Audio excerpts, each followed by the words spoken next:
Hey y'all, it's barely windy, so I figured it might be a good time to take advantage of that fact and tell you what happened from August 20th, 2021 to April 2nd, 2022. This is what has happened since that whole time. So we've got 3 courses of tires that are packed and loaded. And there is a 4th course on top. This is the east wall, the north wall, and then of course the west wall. 3 courses are packed. This 4th one is just laid in. You can see over there is the well. So one thing we had to do before any of the courses were built was the county, Alamosa County, requires well and septic. They just require that you have the permits, but I got them just installed before building. And what we had to do is from that well all the way that you see in the background there, all the way to where this pile of tires is in front of me, we had to dig a trench and lay water and electric lines from the well so that, let's see if you can you see? Yeah, so that's the electric line coming out. The water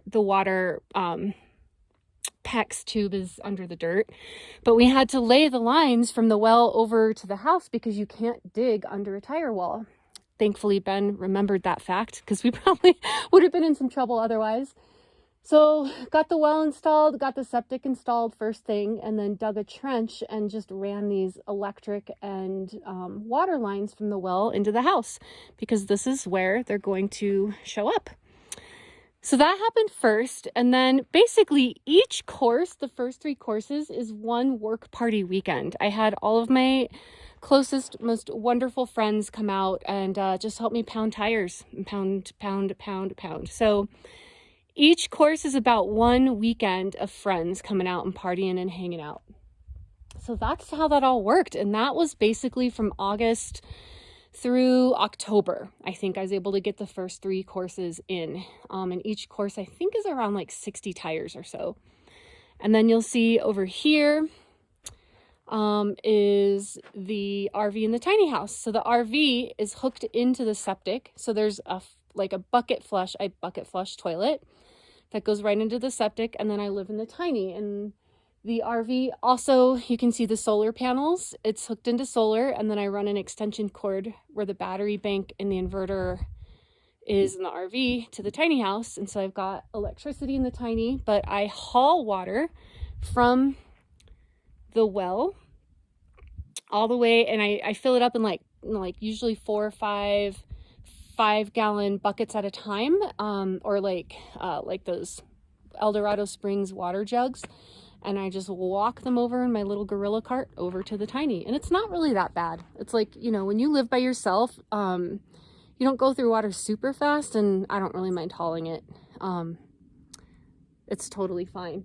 And then here are the tires. So basically I sourced these tires mostly from the dump. And they're just sitting there waiting to get placed on the wall. They were sourced mostly from the dump and then some other random places. I have about total what you saw on the tire wall in here. It's a little over half. I still need 300 or 400 more tires, but I'm just kind of going little bits at a time. And the other piece that has happened since then is here, the insulation. So what we decided to do was wrap the insulation right on the outside of the tire wall. So that's the edge of the tire wall, and we're putting the insulation right on the edge of it. And you see that there's 2 1-inch layers here, 2 1-inch layers. We're actually going to put a 3rd, so there will be 3 inches of insulation wrapped around the entire house outside of the wall, and then the berm will basically come up against the insulation. So that's because when the tires, all that solar gain is stored in the tires as thermal mass, and then the insulation keeps that thermal mass inside the tires and not leaking out the back of the house into the berm. But what we need to do is pound this 4th course of tires then get the insulation up because it's going to come up over the edge of the fourth tire by a few inches and it's really hard to pound tires. So we've got 2/3 of the insulation on. We need to then put the cooling tubes in. That's the other video. Get those on top of the 3rd course. Then finish pounding this 4th course. You see that I've started. Put the final 1/3 inch of insulation on. Then pile the berm up against the whole thing, and then it's rinse and repeat. Pound a couple layers, wrap with 2 inches of insulation, pound another layer, wrap the 1/3 inch of insulation, add more berm, etc., all the way up to 13 courses of tires. So that is what has happened.